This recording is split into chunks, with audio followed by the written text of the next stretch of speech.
We're live. Good afternoon, everyone. I'm here with Doug Dawson of CCG Consulting. I'm tremendously excited to have him on at Broadband.money. I've been, like everyone else, I've been a reader of his daily blog, Pots and Pans. Um, Doug is based in Asheville, North Carolina, and I hope you've had a chance to read Ben Kahn's profile of Doug earlier this week on our blog. If not, please go and take a read. If not, here's a quick summary.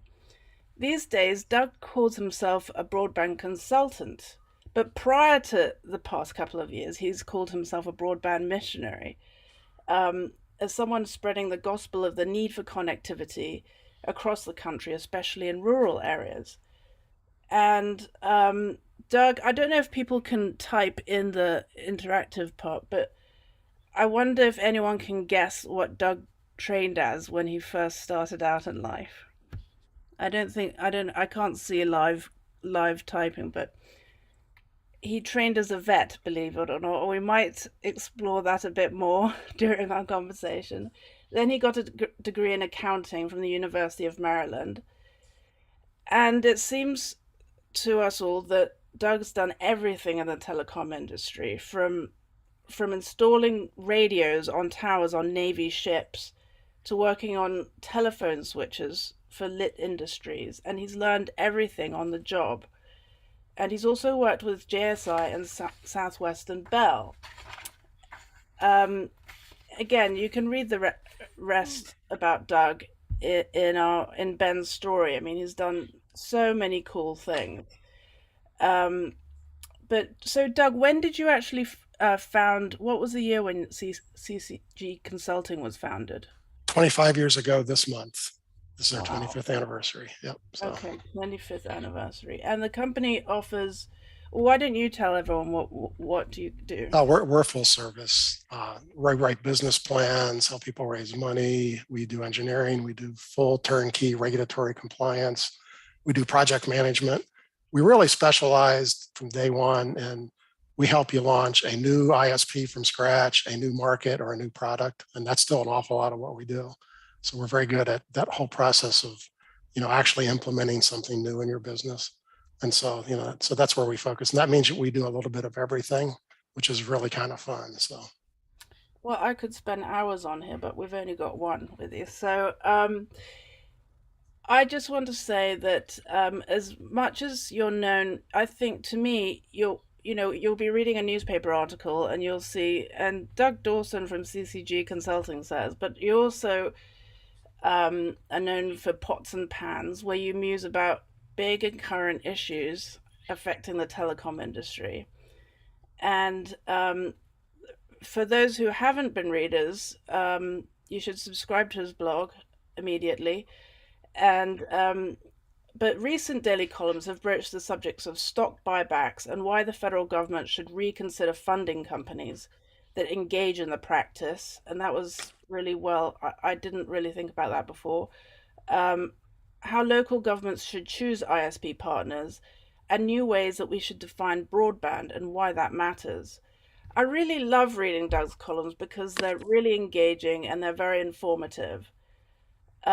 So once again, welcome, Doug. And um, being a Brit, I'd like to ask you, what's the weather like in out there in Asheville, North Carolina?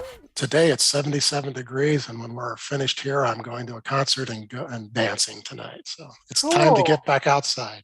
So I see that you've dressed for the occasion. I always dress for Uh, the occasion. I think I've worn a Grateful Dead shirt every day for the last 15 or 20 years. wow. Okay. Um. So I want to just start with your blog. How do you decide what to write about every day, and how long has it been going for?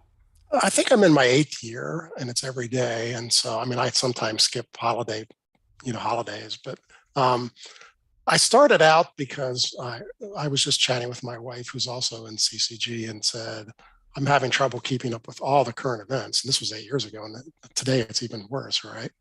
And so she said, look, you're a good writer. Why don't you just start a blog? Because that's a way to force you to start reading every day. So And so that got me to reading, what's going on in the industry. And I wrote about it. And of course, in the beginning, I believe I had 23 followers or something, and they were all close friends. But over the years, it's grown, and most days I have 4,000 or 5,000 readers now. And so the topics are easy.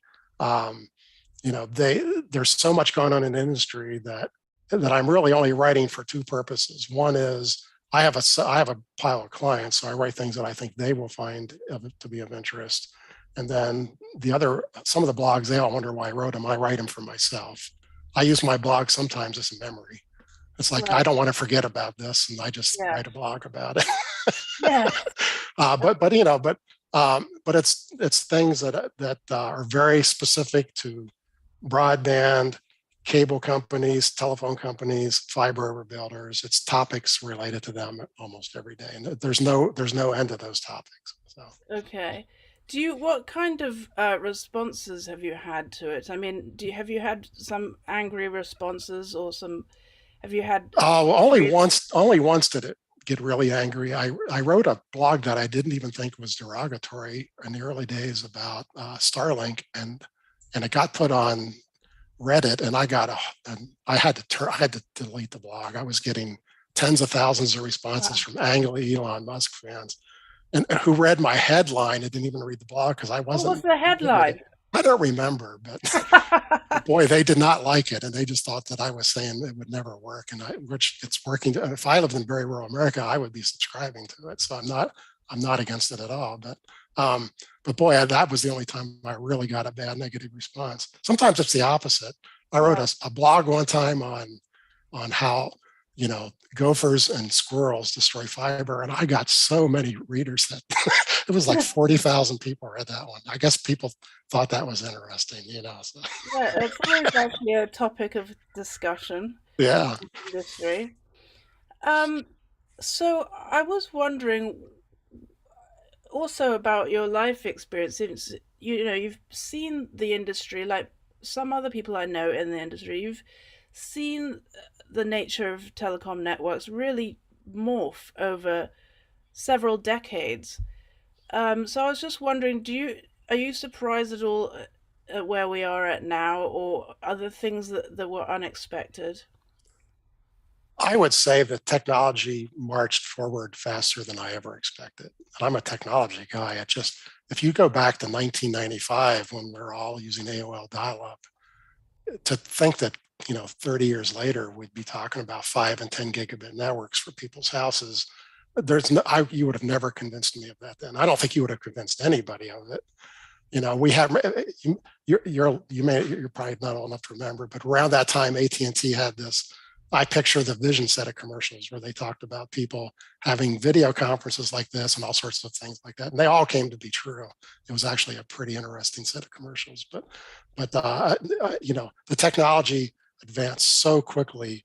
In 1999 when DSL and cable modem came out, it was amazing, and then it just took off from there so fast. And just in the last 3 years, every single technology has gotten significantly better. So we're not at the end of it by any means. Right. So that does surprise me. How engineers are the best people in the industry. They have just kept this stuff moving. We love the engineers. So. Well, I think it feels like I don't know. There was a lot of hype during the dot-com boom about fiber networks. Do you remember George Oh Gilbert yes, oh yes. and his newsletter? And he was predicting. So I was expecting, us to be living in this Jetsons. fiber, yeah, a Jetsons Yes. world in a few years. But we're still sort of you know bickering about where to put the networks and all Well, that. that's the other flip side. I'm amazed by the technology. What I think we've learned is adoption is probably a 10 or 15-year lag. Right. I mean, Yeah. there's always this 5% of folks that are cutting edge, and it takes a long time for their mothers to catch up to them. So, Right. so So now I'm going to get to the serious stuff. How do you think? I think the big question on everyone's minds is how do you think localities and state governments can best prepare for the NTIA's, for the National Telecommunications and Information Administration, but NTIA as we all know it, notice of funding opportunity, which is coming out in less than a month. I mean, on May 15th, should be. Well, the answer is some states were ready as soon as when the bill was passed, states already started making plans. So some states are very on top of it and they're absolutely ready. They've been negotiating internally on their broadband plan. So after that NOFA comes out, 3 weeks later, they'll file their plan and they'll be off and running. But some states are massively far behind because states never really had a broadband office, or they never even had a person who was truly responsible for broadband. So we've seen a lot of hiring, and unfortunately, I have a person who sends me all the job openings like that because they just think they're interesting, and a whole lot of these states are having trouble even finding anybody to fill those slots because Right. anyone who can say the word broadband can make more money than they can at a state. And Right. so it's a real challenge of them manning those offices.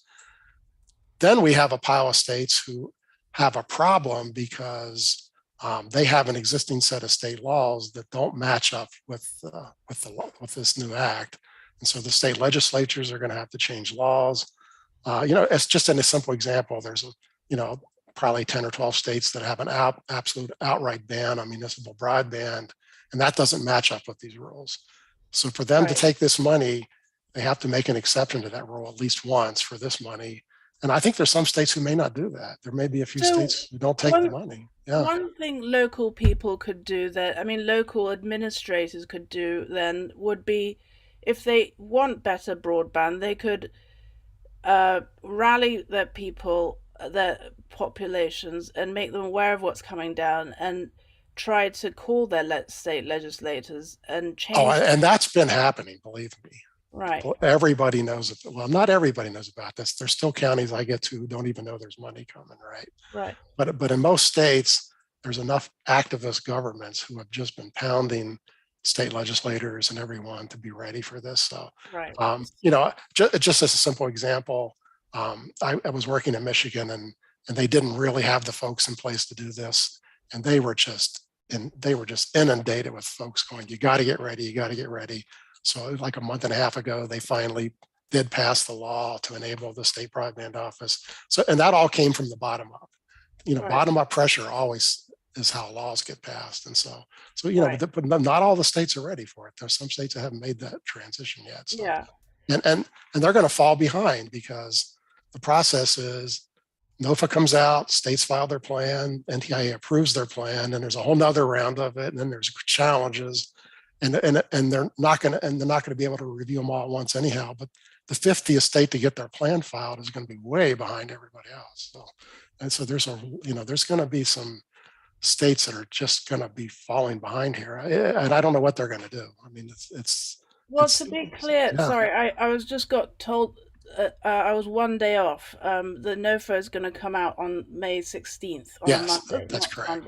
Monday. Yeah, yes. So, yes, but I wanted to follow up. I mean, for example, if you're a locality, if you're a town, or just if you're a town or a county, and you know that this money is coming from the state at some point, where do you even start? I mean, how do you, what would you tell them to do apart First from hire off, you? it's always going to be easier for this money to go to partnerships. Unless a town has already decided that they want to be an ISP and they've Right. already taken those steps, the time to decide you're going to be an ISP is not as part of your grant request. I mean, the likelihood of them giving out grants to somebody all these grants are going to be looking for shovel-ready projects. Right. And so the only way to get a shovel-ready project is to either already be an ISP or to partner with somebody who is an ISP. And there's a massive amount of those discussions of partnering going on. And so, Okay. but lots of counties have had no discussions on it. Not everybody is it already, but there's a lot of it that's been going on. That's where I'm spending a lot of my time, actually coaching counties on how to pick a partner, working with them to actually choose a partner, because that's pretty much the work of this summer. That's what Okay. of course, and these grants are not going to be due until next summer minimum. So there's lots of Right. time yet to do it. But the advice is figure out who's going to be your partner and then work with them. because my opinion is localities who pick an ISP are probably the ones who are going to get the partner they want. Otherwise, someone else who you don't know or maybe even like is going to come in and ask for the grant money in your area. And so, so you do have a role in picking a partner that your community likes if you start working on it. So, uh, Okay. Well, there have quite a few questions coming in, but I do want to follow up a little bit on that. So you pick an ISP, and you said recently in a blog post that you when you're trying to pick a partner, don't be specific about picking with the criteria about who you want to pick. And I've been with other colleagues on the Ready team. I've been looking at scoring criteria from the state broadband offices. So I was really puzzled by your counterintuitive recommendation. So can you I mean, how can you pick an ISP? I mean, how can you not put any specs out if a scoring criteria means I'm going to give 20 points for this, 20 points for that, 20 points for that. And you have to decide ahead of time that's what you're going to do. And right? then if you get your responses in from the ISPs that don't match that, what do you do? The fact is, here's a great analogy. Picking an ISP partner is not a whole lot different than picking someone to marry. It's honestly, the fact is, you don't know, these localities don't know the ISPs. They know they've been there. These are neighborhood ISPs that have been around for years. They don't really know what they do for a living. Localities don't know enough about broadband to know who they want. And so what you do you put out an RFI and you go, tell me all about yourself. And then they start learning what they want. And so then they can start the process of deciding who they want for a partner. If you start off with a grading scale, you're headed down the wrong path because you have actually made it impossible for you to pick the partner you want. The fact is, the other thing is, a lot of counties are picking 3 and 4 partners, one guy for the north, one guy for the east, one guy for the west. How do you do a scoring criteria for that? I mean, it just doesn't match with the actual, the way, and any two businesses that ever partnered, they didn't walk in going, here's my criteria or you can't be my partner. You just don't partner that way. So Okay, but I mean, given that the state rules and federal rules, especially in the Infrastructure Investment and Jobs Act, about speeds and that kind of thing, um, surely they have to apply those rules during the process of no, partnering. they do not, because what localities are giving out is their ARPA money, and ARPA money is very free and loose. It's the Right. one pile of money that doesn't have those rules in it. No, but I mean, what about the IIJ once that comes out? I mean, Oh, they're well, gonna that's part of picking an ISP who will actually follow those rules. But right, you're picking, you know, that's assumed that any one you pick is going to be willing to go after those other grants. And that's not even true. Some counties are actually 100% funding the grant programs. I'm working with a county right now who's not going to need IHI because they're going to actually 100% fund. They have enough ARPA money to get the broadband solved in their county. So right. they don't have to worry about those other things. That's why Okay, everyone is different. Everyone's unique. So okay, all right. And um, what maps do you use when you're working on these projects with people? well, now you're talking about feasibility projects. So when we Right, do feasibility projects to even find out, because our feasibility project says who needs broadband, how much does it cost to bring it to them. right. That's the two things you need to be shovel ready, right? Yeah, Third thing being how many of them might buy, which is kind of nice to know. We don't believe anybody's maps, and so as part of a feasibility, we create our own maps. We start with the FCC maps. We do field visits. We actually look at we look at the stuff that's actually out there because we're smart enough technology wise to know what it can deliver by looking at it. And so now we make our own broadband map. Sometimes states have maps and we see if it matches. If not, we've created, and we do speed tests, all those things that you do, right? We create so our own let me map. just let me We just break uh-huh, in for a sec. Sorry. yeah. So if a state already has a map, like Missouri has a map, for example, you don't use their information, or We will look at their information, but we're not going to trust that it's correct. We don't know how they created their map. So what happens when the FCC comes out with its fabric?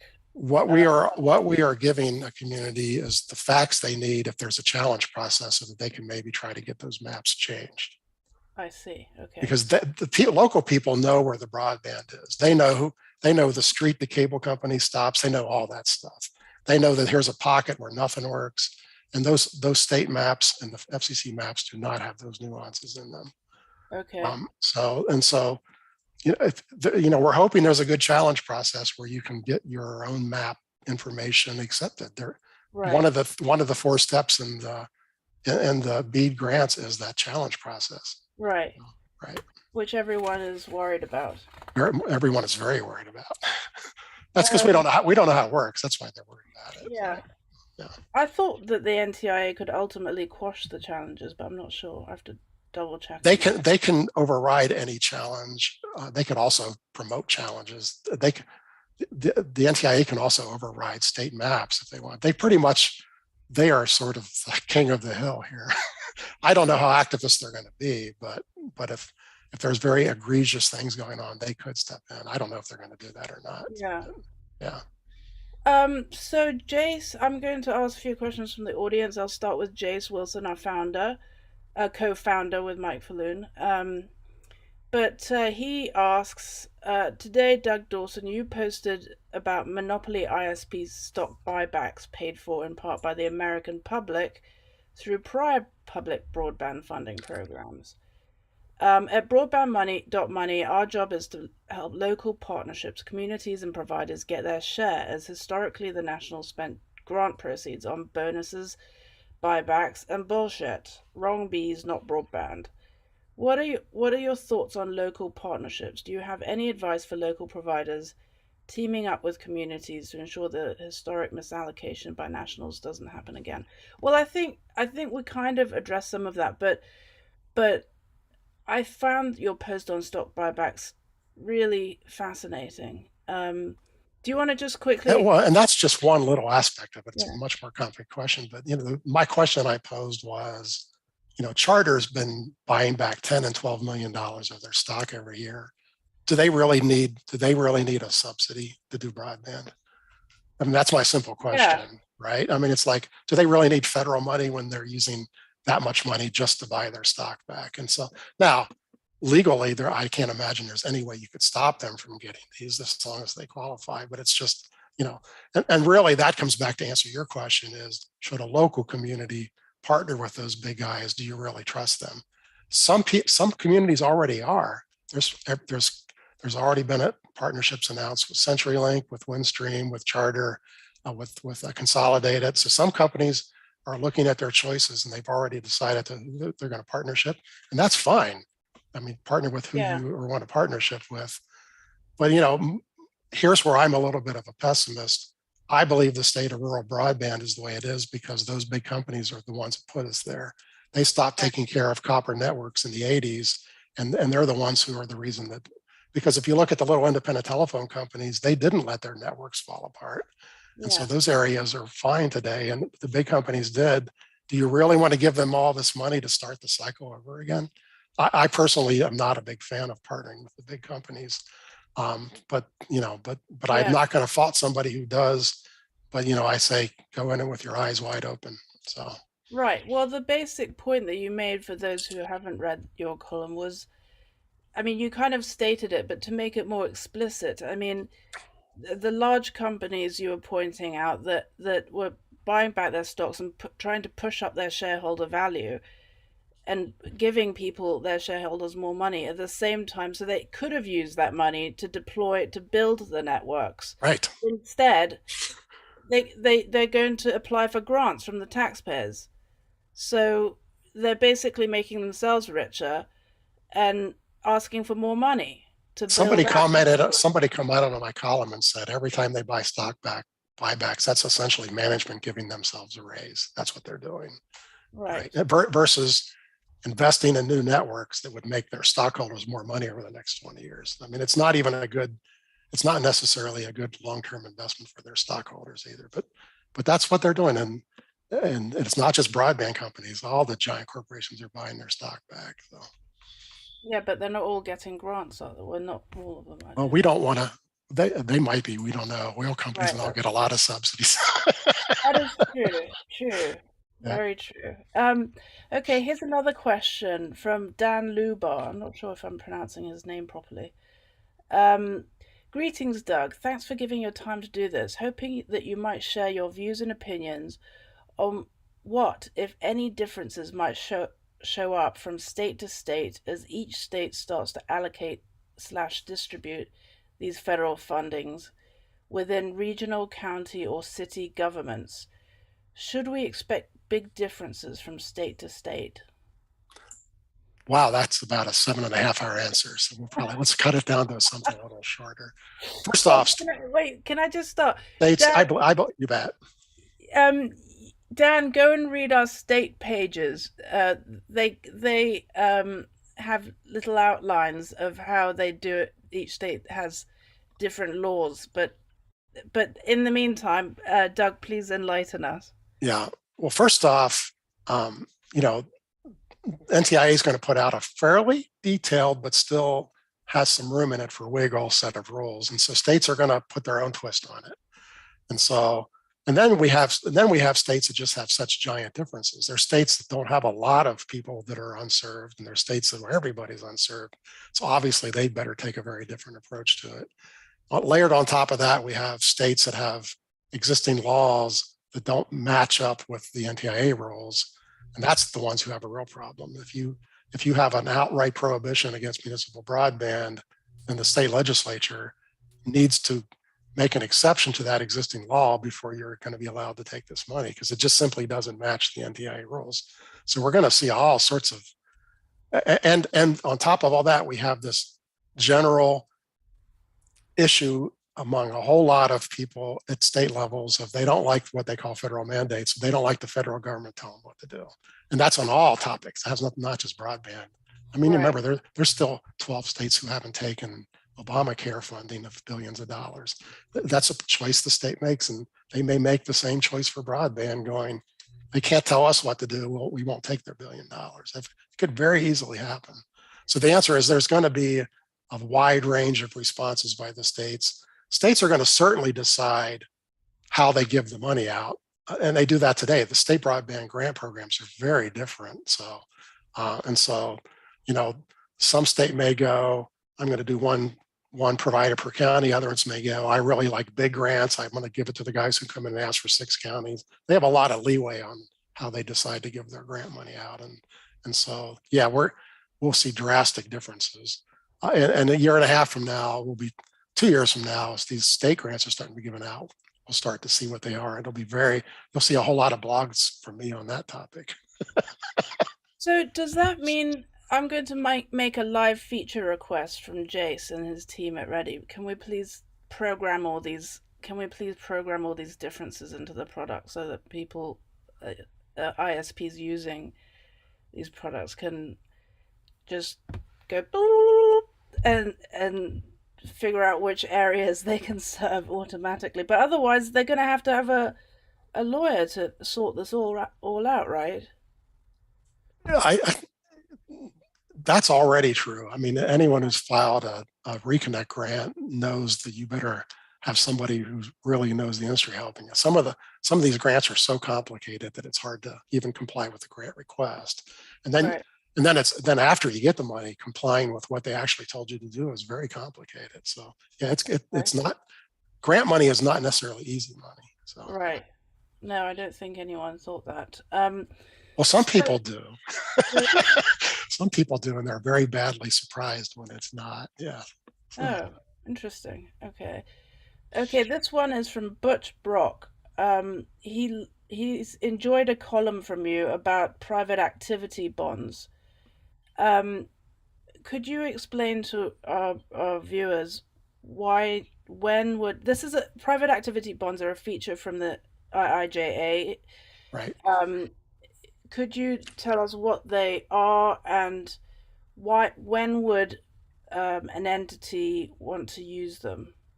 Yeah, they're very interesting. They've been around for years, and in fact, and so that private activity bond is when a private company goes and finds a way to use the same bond market that municipalities buy from. 95% of all bonds are bought by municipalities. I mean, So other than, wait, hold on. So does yeah, that mean that the private activity bond is tax free? it could be. Okay. The ones who meet this, normally they're not, but the Right. ones who happen to meet the stuff in the IAJA can be tax free, yes. Okay. So And that's so one reason. that's one reason, is that they can be tax free. Another reason is to use those would be, and again, there's a criteria that pretty much matches the BEAD grants. It has to be a certain percent of unserved, that sort of thing, just to qualify. But assuming that your area qualifies for this, um, if you have a very good balance sheet and a very strong financial strength, you can get potentially very low interest rates here. Okay. And so you might be able to get 1.5% or 2% money through these bonds. Flip side is, if you don't have a strong balance sheet, they might offer you 9% money with these bonds. People who buy bonds are the most conservative financial people in the country, and they look at every project based upon the risk, and they're very brutal about assessing the risk. And so a good quality company trying to float these bonds, like a giant electric co-op, these really fit electric co-ops. They might get really amazing financing, and they don't have to go through the rigmarole of the bank. Right. They just go straight to a bond expert. They go to the bond market, sell their bonds, and they don't have all that nonsense about borrowing money, which is Right. horrendous, right? So that's the benefits of it. It'll fit some people very well. Other people, it's like, don't touch it with a 10-foot pole, because it'll be worse. It'll Right. be worse for you. You'll just go through all the problem and find out that you got an offer for 11% interest. You go, well, I can't afford that. Yeah. So, but I don't know who got that put in there, but it's a very interesting little it's only a half of a page long addition to this giant bill, right? So, Right. yeah. But I can't remember. Would you just do private placement bonds, or would you get a grant and do a private placement bond? The way I read it in here is they're kind of thinking that is going to be the matching funds, but it Right. wouldn't have to be. You could just get that. Oh, The problem is, if you just get that, it's just like borrowing the money, and these very rural areas normally don't pencil in with 100% financing. So right. the chances are hardly anybody would ever use them that way, but it doesn't preclude that. They even allude to there of using these as matching funds. So what they're thinking is, you'll get your 50 or 75% BEAD grant, borrow the rest of the money this way, and that completely takes care of you. So, Right. and remember, that particular set of grants also has a provision for water and electric stuff too. It's not only just broadband. So, Right. Right. Yeah. so Um, okay, so here's another one. On another blog post, another column that you wrote about the fact that that if they're fiber deployments, they might become monopolies further down the road and precluding what I mean the Wireless Internet Service Providers Association kind of interpreted it as saying that wireless internet service providers will be forced out of rural areas. And there's a whole discussion. I think that's what happened. There's this whole that's what happened. Yes. yes on Um, Twitter. well, So, well, what's this your take this on goes that? back to basic technology. If you go to a rural area and somebody builds fiber, in the long run, they probably win the competition battle with the majority of the customers. They don't get a monopoly, but if you end up with 80% of the customers or 90% of the customers, you are a monopoly. And so I'm talking about an economic monopoly, not an actual. There's no barriers there. Now, if somebody comes in who's a wireless provider, and because some of these people who build fiber charge $100 a month for broadband, and if you come in with a $60 wireless product that people like, you might do very well. So Yeah, nobody is precluded from competing. But the fact is, if you want to look out over the next 40 years, and if you go to all the places that already built fiber, they win most of the customers because it's such good broadband. And so and certainly what I really meant there is, nobody's ever going to build a second fiber network. Nobody's ever going to compete in a rural area with a second fiber network. There's not enough revenue to support two of them. But, Starlink's always going to get their customers. WISPs are always going to get their customers. Now they got to get their game picked up. The WISP who deliver 3 megabits, they might as well just pack it up and go home. But if they upgrade their radios, they'll probably always do well as long as they're price competitive. So you know, the people who took exception to that thought I was criticizing them. But the fact is, in the long run, once the fiber's there, the warehouse guy has a much harder time competing. Today, he's competing against DSL. It's a lot harder to compete against fiber. So, yeah. Well, I think that's interesting. $100 a month for broadband. I mean, I know that in Santa Clara County, they've done studies here in California, Silicon Valley. There's some people, I mean, this was a whole discussion about how much people are willing to pay, and the people who cannot afford $100 a month. And they said that there's some people who are only willing to pay $15 a year for access. Well, and they're not going to get wireless either. No one's going to give them broadband for that, right? So, yes. They're the ones that are going to have to get a subsidy of some sort Correct. under the Correct. affordable connectivity plan. Let's see. Uh, so Chris Mitchell was from Uni Networks said Doug wrote any state that does this must make the grants large enough that the math pencils in for ISPs.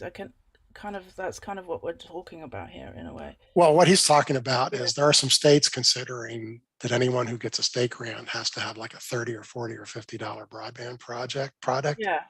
You can't, New York tried that a few years ago. You can't set a mandated low price unless you give them enough money that the math still works. Right. Because even at a 75% grant, let's say that the average cost is $12,000 a passing, they're still spending $4,000 or $3,000 a passing. And if they have to have $40 rates, they can't make it work. Yeah. And so, if you're going to mandate low rates, you better give up big enough grants so that it works for them. And as long as you do that, I'd like low rates, but that also means big grants. Right. You can't do one without the other, or what'll happen is no one will apply for them. And that's what happened to New York. New York tried to set $25 rates, and all the ISPs said, "Hell no, we don't want your money." And they couldn't, because you can't make money in a $25 broadband project in a rural area.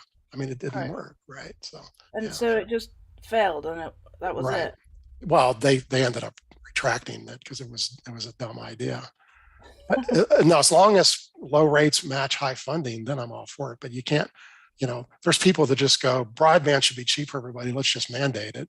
That's not how economics works. These companies have to pay their payroll, and have at the end of the year have enough money left so that they don't have to borrow money just to make payroll. ISPs have to make a living. Of course, yeah. So,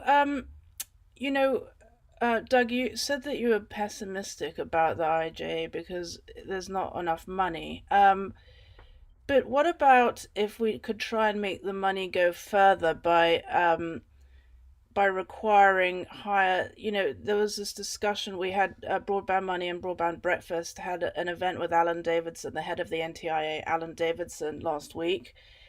And Alan floated the idea that some states might require more match capital, maybe up to even 50%. What do you up to the grant? So, what do you think of that idea? Again, that's a different way to ask the same question I just answered. As long as the combination of state, federal, and local grants are enough for an ISP to make it work, I think it's great because it does stretch the money further. Right. And so, but if a state just says, I'm going to stretch my money by only giving out 50% grants, they're going to have a lot of areas where no one asks for the money because the math doesn't work. You can't go to an area with $10,000 per passing costs and make it work with a 50% grant. It doesn't work. You literally can't pencil it in. So, a lot of the people that say this have never sat down with a business plan and actually gone, here's the revenue. Here's how much I have to borrow. Oh, the debt payments are bigger than my revenue. That's a problem. So the answer is that anything could be made to work as long as we balance all of those factors together. But when I said I'm pessimistic about the grants, that was on a call with you where you asked, will this solve rural broadband? No, it won't. Right. For one thing, there'll be some states where it's not enough money. There will be some states where nobody got their act together in certain parts of the state to even ask for the money. There will be parts of the country where no one's asking for it. There's parts of the country that are so expensive to build, like Appalachia, that maybe no one wants it. So it will not solve it in one round. We might need another round or so of it. It's going to solve a lot of it. I mean, I'm already working with a lot of communities who are just going to make this work, a whole lot of them. But is it going to completely be a one-time solution for all rural broadband? No way. Right. If we get 80% of it right, we've done awesome. Right. And there'll be a few ISPs who take the money who are crooks and don't do what they say. I mean, it happened in 2009 and it's going to happen again. And, there's going to be scandals. And so, it happens every time there's big government money. So when you add all those up, it's mostly going to work, but there's going to be some places it doesn't work. So. Well, some philanthropists should fund some watchdog groups and should fund some local journalism, revive local journalism to prevent that happening. So if there's anyone listening, please do it. I think you're looking for a job there. I got one, thank you. Okay, but you're a writer. You say you want to be a writer, right? Yes. So I have a question to change the subject a bit. I have a question from Dave Tart, and I never know how to pronounce his name properly because there's an umlaut, so it might be Dave Tate. He's a technologist, and he's a very active member of our community. He says, I'm always hammering on the need for consistently lower latency to better support video conferencing, especially, e.g. vast reductions of buffer bloat along the edge, preferably with the algorithms standardized in the IETF, that's the Internet Engineering Task Force, I think, well over 6 years ago, like the RFC 8290, and making sure that we get FQ and AQM technologies and better routers on new rollouts. What would you do to make sure that we have reasonable buffering at all broadband rates? Well, unfortunately, this grant is not going to do it because they just said that latency has to be under 100 milliseconds. 99 milliseconds is awful latency. So unfortunately, this law did not make latency an issue. The good news is most ISPs want the best latency because they do. And if they build a fiber network, they're going to be under 10 milliseconds. With all those better routers, they could even cut that in half. The government would have to mandate the router technology. And quite honestly, remember, these laws are being written by Congress staff. They don't have the slightest idea what this means. And so this is not going to, for this to ever happen by law, it only might happen someday if like the FCC made it happen. Of course, they have zero authority over broadband right now, so they could make it happen if they wanted to. But most ISPs want low latency, and we're going to see an awful lot of good low latency networks. But there's going to be some built who are not. And so, but if you're working with a locality, couldn't you suggest this to suggest? Oh, we always do. We always say get the best possible technology you can buy, because whatever you buy is already going to be obsolete by the time you install it. So you always buy the cutting edge best stuff. Yes, right. We always suggest that. But not, some people, there are people who are going to get this grant money and then try to stretch it by buying the cheapest things they can find. I mean, it's inevitable. It happens. So, yeah.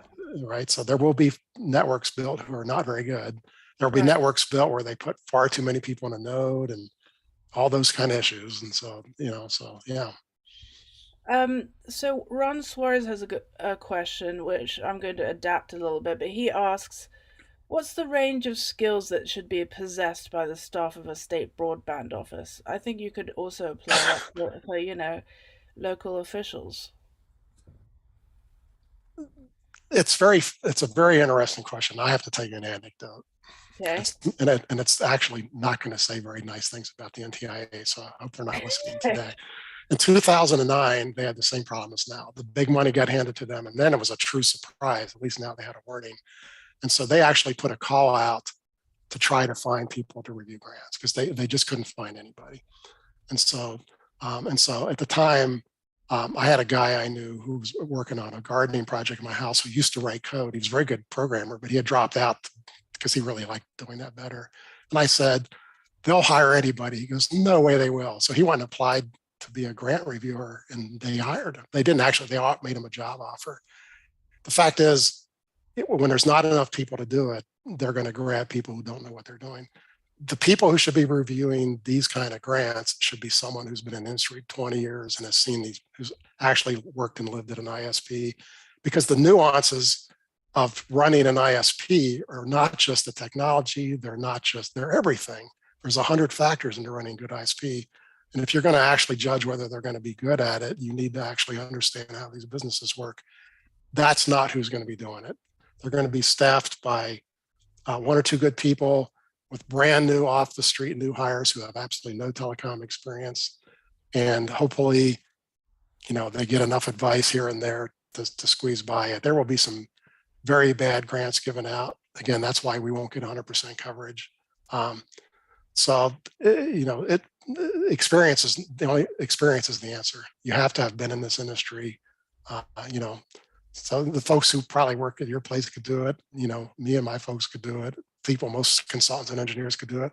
We're too busy being consultants and engineers and financiers. We're not going to be reviewing grants. We're going to be writing grants. So, Yes. it's really tough for a state to find these people, because if you can spell the word broadband right now, you're getting a job offer, right? So Right. Well, that's depressing, but anyway, hopefully people will get help from the private sector. Um, so, right. So one thing I wanted to ask you, that we all wanted to ask you, is what made you write that blog post about the Rural Digital Opportunity Fund precluding projects from being built in those areas covered by RDOF? oh, that one's easy, because if you go look at the maps, the FCC just didn't. Whoever put that program together just said, we're going to look at census blocks and meet a certain criteria. And no one said, but wait a minute, they don't make coherent areas. ISPs have to serve an area, Right. because they have trucks that have to roll. And I described the vast majority of RDOF ward areas as Swiss cheese. There's Right. 3 census blocks here, and then 5 that are not, and then 3 Yeah. over here. And the trouble with that is, most of the ones in between should have also been part of it, but they weren't, because of the stupid FCC mapping errors. And so now what's left over is not a coherent area. You can't go and make a broadband study area out of what's left over in many places. Well, I mean, I think different states have different things. Like I did talk to Tamara Holmes at Virginia, and everyone can go read that at our Virginia pages. Actually, sorry, on our blog on Broadband.money. If you hit the blog button, you can do a search and find a profile of Virginia and how they approach broadband funding. But she did use that same term that you use, the Swiss cheese approach to funding, and she said that they encourage broadband, they encourage local governments to try and find ISPs and find different projects and to partner with different people so that they can get all the areas covered, so the different projects sort of work together and like a puzzle. Well, that's the hope, but in a lot of cases, it's just, you work at some places where, especially in the Midwest and all, where there's long drive times, and you go, what's left over from RDOF is not, you can't make a business out of it. It doesn't make any sense. So Right. it's nice to say, try to do that. In Yeah. real life, when you actually look at the math of it, you go, boy, they made a mess out of it. And so, some states, like I live in North Carolina, there's a good chance that they'll give most of the money from these grants to the RDOF winners, and they can fill in the holes. That makes a big coherent study area, right? And so Yeah. that's one way to do it. But if you do it that way, then the RDOF guys have already won. Right. So a lot of localities didn't like their RDOF winner, so that may not be who they really want to have do that. So that's one solution, and some states are actually favoring that one. So we'll have to Right. everyone's going to be different. This is not everywhere. There's some places where RDOF is just little pockets and it's not a problem. There's other states where they diced and sliced it to the point where what's left over is almost impossible to deal with. Right. So, yeah. Okay. Let's see what else. Well, here's a really important question for you. From Jace. Doug, it's 2027 and you have a holodeck at your lake house. Thanks to IIJA's BEAD program, you're not now able to connect it by way of 100 gigabits per second symmetrical sub 1 1 ms. I'm not sure. Millisecond. Yep. 1 millisecond fiber to nearby petascale compute and storage. What game do you play first? Well, first off, 2027 is incredibly aggressive. A lot of these grants are barely going to be built by then, and they're going to be offering 1 gigabit service. So we're not going to quite be there by then. But the good news is, 3 generations of electronic upgrades from now, there will be that capability in the local network. So, me personally, I just want to go to all those holodeck worlds on Star Trek. I'm a complete fan of the holodeck worlds. Yeah. The point is not, I wouldn't play a game at all. I'd just go to places. Yeah, me too. But we're probably 40, 50, 60 years away from that, but we're headed there. We're going to get there. I mean, right. that's where the technology's headed. So. And since it's Earth Day, I would say that it's probably more environmentally friendly to go to the Amazon in a holodeck situation rather than actually fly there. And a lot less flies. Yes. um okay, I do also have one question from Mike Waldner. What have you seen on the national level as the average cost per location as the average sorry, my thing skipped here. As the average cost per location for the provider in a grant application, i.e., how much per location skin in the game is realistic to expect from a provider?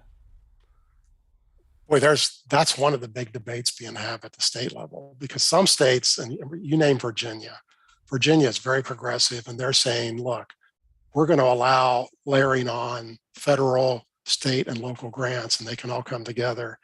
In many cases, they're actually talking about 100% financing. My clients will hate me for this, but I'm not a real big fan of 100% financing, because now the ISP, if things don't go well, can walk away. They don't have a penny in the game of their own money. I think ISP should have some matching in these things, just because that's the responsible way to make sure they are good citizens there. There's not many chances to get 100% money, but there are some. And so again, it all comes back to the math. It comes back to me to how much do I need to make the business plan work. And in some parts of the country, like Appalachia, where I live, where it's $15,000 and $16,000 and $18,000 per passing, you're going to need 90% grants to make it work. If they don't help us layer those together, you can't build the fiber in those places. So the answer is always to me, it comes very back to the cost per passing. You work backwards from that. To me, math always tells you the answer. So, and of course, in the Midwest, where the cost is a third of that, very different story. So every place is different. So right. So someone else asks, what are your thoughts on the Buy American provisions of the IIJA? What do they require? I think they require you not to buy equipment from China, right? And no, it's much more severe than that. And we just heard from the White House 3 weeks ago that they intend to enforce it. So that we've had that law has been around for 40 years. It was around in 2009 grants, and then almost everybody got an exception from it. This one says fiber, conduit, they spell them out. Those have to be 100% American made. And then there's a very high threshold for the percentage of your electronics that have to be American made. And in some cases, those things don't exist. If they truly enforce that, we're going to have some major problems. They said right in the IIJA that they don't expect the NTIA to come back and ask for blanket exceptions. And 3 weeks ago, the White House said, here's 3 areas where I intend to enforce that, and broadband was one of them. That it's going to make the grants more expensive. It's going to make the supply chains worse. And I know why they want to do it, and I'm 100% in favor of it, because the point is, let's stimulate American manufacturing, but you can't do that this quickly. That's a 10-year cycle. I mean, I'm 100% for making everything in America. So, I mean, I have if I could 100% buy my network in America, I always would. But some of that stuff doesn't exist here. Electronics are really not made here. And so that's a real problem. So I mean, some of it is, but people are going to have to get very creative putting that together. But even there's a giant, fiber factory in Mexico, and you can't use that stuff in this grant. 100% fiber from American company, made in America. And not that I'm saying we should buy, Mexican fiber, but the fact is, if you can't get fiber, you're awfully tempted to do that, right? Yeah. So, I'm trying to think where it's all Corning makes fiber, well, right? they make. Oh no, there's quite a bit of fiber made in America, but those Yeah. factories are 100% full, and they can't make enough to satisfy everybody. They're Right. already running at 110% of capacity, and we're going to build more fiber in the next 4 years than we've ever built for all of the past put together. There's just not Yeah. enough factory capacity. So, Right. Wow. so that's going to be a real issue once these grants are awarded and people try to buy and follow that rule. It's going to become a major issue. So. Wow. And they So may end up having to give the exceptions when it comes down to it. yeah. But those exceptions would be 2.5 years from now. But where do you get them from? The NTIA? Well, the NTIA might have to get permission from the White House. I mean, this is from the top down. Yeah. Right. Okay. Um. So you also wrote a blog post about hidden fees. Can you tell our audience a bit more about that? And Oh, anyone who's ever bought from a cable company knows all about that. Now, the big hidden fees are in a cable product, which, still 50% of homes are buying cable. So it's not like it's not a product anymore. When you buy a cable product, they advertise $39 on the web and you get your first bill and it's $92. That's the hidden fees. right. Like there's an Yeah. $18 charge for local programming and a $12 charge for sports networks. And they don't advertise those. They don't tell anybody Yeah. about them. Broadband has those too. They're not nearly as large in broadband, but a lot of, Comcast, for example, has a $14 modem you have to take when you buy Right. their broadband. They don't tell you about that when they advertise their price. That's a hidden fee. Well, do you think there should be a law about it? I'm sure in California we'll get, if there's a law to be made, Well, it will be made. the law that's, if they do it, will be the broadband labels will have to disclose Right. that. So that's but that's only for broadband. That's not going to fix cable TV. But if they do those labels right, of course, will people read those labels? Because they're still going to get on the phone to the cable company and they're going to talk them into something. The trouble with hidden fees is you call up, you get a good price, you sign a 2-year contract, and you don't find out about the hidden fees till you get your first bill. And now Yeah. it's like, I thought I bought $49. What do you mean $89? And they go, well, you're locked in for 2 years. I know. I mean, that's the trouble with them. So, So yeah. what would your recommendation be in terms of, I'm Oh, really intrigued by this. 100% transparency. Go to the No, but website of any big ISP and they don't mention any of these fees on their no, but website. I mean, like, so broadband speeds, for example, I'm really intrigued by the idea of, I don't know what my broadband speed is, and Well, also, I'm sorry, then you can't interview me anymore. We're done. but all I know is that it sucks, and I pay a lot of money for it, and I live in Silicon Valley. I also have power outages constantly. Um, so and you've written about this as well. I mean, what's a realistic way of doing a nutrition label? What's a realistic way of The saying, here's problem the is product? you can't do it. You can't, speeds are the one item you can't do because speeds, if you would go home to your broadband connection that sucks and you would measure it once an hour for a week, you would get 400 different speed readings. The I fact do. is you don't have a constant speed. What is your speed? Is it the fastest one you get? Is it the slowest one you get? It's What what you're about getting. It's what you're getting this minute is your speed. And so when you can't put that on a label. And but so what about testing it several times at a certain time of day? that doesn't help you for the label. When I bought it and it said I was getting 200 megabits and I only get half that, I feel like I'm getting cheated.